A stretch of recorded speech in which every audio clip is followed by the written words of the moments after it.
बच्चों, आज की क्लास के अंदर हम बेटा आपका पढ़ेंगे कुलाम्स लॉ और कुलाम्स लॉ से रिलेटेड जितना भी न्यूमेरिकल्स है। ठीक है, आइए बेटा अपन सबसे पहले समझते हैं कि कुलाम्स लॉ क्या बताता है आपका। ठीक है, तो कुलाम्स लॉ जो आपका है वो 2 पॉइंट चार्जेस के बीच में फोर्स कितना होगा उसके बारे में बताता है। आप सब बच्चों को पता बेटा कि फोर्स कैसी क्वांटिटी है, एक वेक्टर क्वांटिटी है।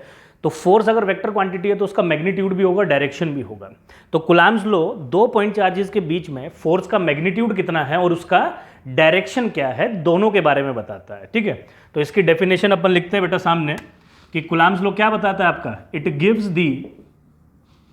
Gives the direction and magnitude, it gives the direction and magnitude of force between the two charges। ठीक है, तो दो चार्जेस के बीच में आपका फोर्स का मैग्नीट्यूड क्या होगा और डायरेक्शन क्या होगा इसके बारे में बताता है आपके पास बेटा। ठीक है, जो यहाँ पर दो चार्जेस है ये पॉइंट चार्जेस है, ये आपको याद रखना है बेटा हमेशा, बिटवीन 2 पॉइंट चार्जेस। ठीक, अब इसको एक्सप्लेन कैसे करता है आपके लिए।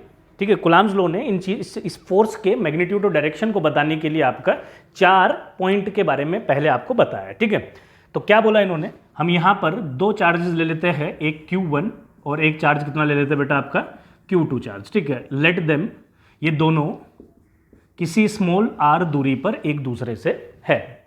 अब ये दोनों चार्जेस आपके दोनों चार्जेस पॉजिटिव भी हो सकते हैं बेटा, दोनों चार्जेस आपके नेगेटिव भी हो सकते हैं, एक पॉजिटिव और एक नेगेटिव भी हो सकता है। ठीक है, अब इन्होंने क्या समझाया आपको बेटा, इन्होंने अपना पहला पॉइंट क्या बताया कि इन दोनों के बीच में जो फोर्स है, ठीक है, तो फोर्स इन दोनों के बीच में जो फोर्स है चार्जेस के बीच में इज डायरेक्टली प्रोपोर्शनल है, इज डायरेक्टली प्रोपोर्शनल। ठीक है बेटा, is directly proportional to the product of the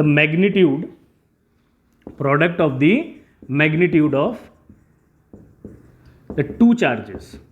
ठीक है, ये जो हम यहां पर दो चार्जेस आपके लिए है ना बेटा, इन दोनों के मैग्नीट्यूड के प्रोडक्ट के डायरेक्टली प्रोपोर्शनल है। दैट इज कि भैया जो फोर्स है वो Q1 Q2 के मल्टीप्लिकेशन के डायरेक्टली प्रोपोर्शनल है। ठीक, दूसरा पॉइंट इन्होंने क्या दिया आपका बेटा, दूसरा पॉइंट हमें बताया कि जो इन दोनों के बीच की फोर्स है, force is inversely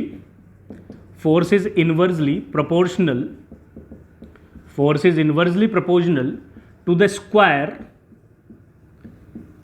square of the distance between them. ठीक है, इन दोनों के बीच में जो आपके पास डिस्टेंस है बेटा, कितना डिस्टेंस है इन दोनों के बीच में,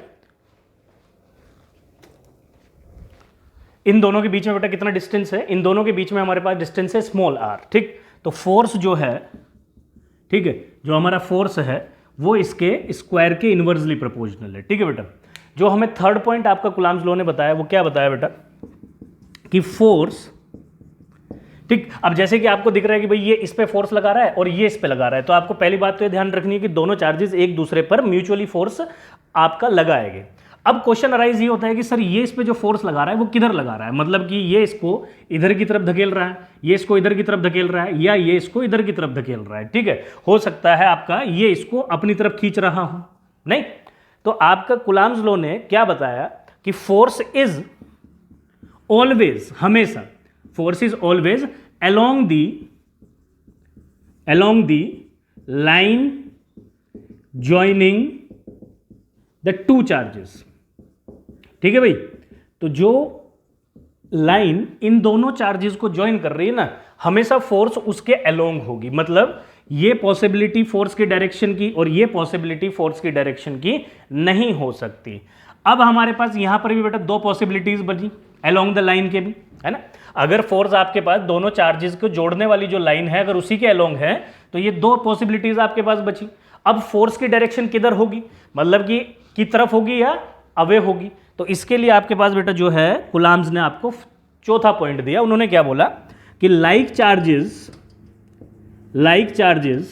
रिपेल एंड अनलाइक चार्जेस, ठीक है बेटा, अनलाइक चार्जेस अट्रैक्ट।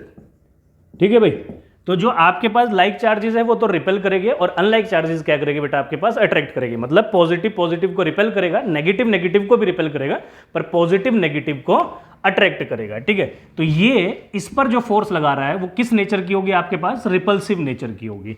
इतनी ही फोर्स ये भी इस पे लगाएगा और वो भी किस नेचर की होगी बेटा आपके पास, रिपल्सिव नेचर की होगी। तो आपने क्या देगा कि हमारे पास जो इसके ये 2 पॉइंट है बेटा, ठीक है ना, हमारे पास जो कुलाम्स के स्टार्टिंग के 2 पॉइंट है वो किसके बारे में बताते हैं बेटा आपको, ये हमें मैग्नीट्यूड ऑफ फोर्स के बारे में बताते हैं। और हमारे पास जो ये 2 पॉइंट है 3rd एंड 4th, ये हमें डायरेक्शन ऑफ फोर्स के बारे में बताते हैं बेटा। ये किसके बारे में बताते हैं अपने को, डायरेक्शन ऑफ फोर्स के बारे में बताते हैं। अपन क्या करते हैं कि इन दोनों पॉइंट को, पहले और दूसरे पॉइंट को कंबाइन करके लिख लेते हैं बेटा, ठीक। ये पहले और दूसरे पॉइंट को अपन क्या करके लिख लेते हैं बेटा, आपका कंबाइन करके लिख देते हैं। इसको रब कर देता हूं, ठीक। होप्स हो कि आपने सब बच्चों ने इसको नोट कर लिया होगा।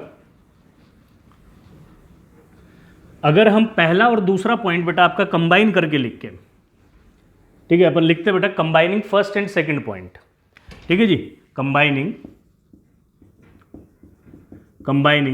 फर्स्ट एंड सेकंड पॉइंट, ठीक। पहले और दूसरे पॉइंट को बेटा अपन कंबाइन कर लेते हैं।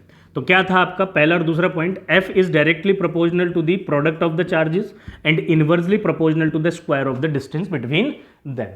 तो F directly Q1 Q2 upon R square. अब जो यहाँ पर ये डायरेक्टली प्रोपोर्शनल है, अगर बेटा इस डायरेक्टली प्रोपोर्शनल को हटाते हैं तो यहाँ पर एक कांस्टेंट आएगा, ठीक है। यहाँ पर क्या आएगा बेटा, एक आपके पास कांस्टेंट आएगा into Q1 Q2 upon R square, ठीक है। इस कांस्टेंट की जो वैल्यू निकाली गई है बाय एक्सपेरिमेंटेशन, ठीक है, इस कांस्टेंट की जो आपके पास बेटा वैल्यू आई है बाय एक्सपेरिमेंटेशन, वो आई है हमारे पास 1/4 pi epsilon naught. And this 1/4 pi epsilon naught is equals to 9 × 10 की पावर 9, ठीक है। तो हमारे पास जो कांस्टेंट का वैल्यू है वो 9 × 10 की पावर 9 है, और उसको अगर हम रिप्रेजेंट करें तो 1/4 पाई एप्सिलॉन नॉट। तो ठीक है, कुछ बच्चों ने भी एकदम से ध्यान से सुना होगा, एकदम से ना कान खड़े हो गए होंगे कि सर ये एप्सिलॉन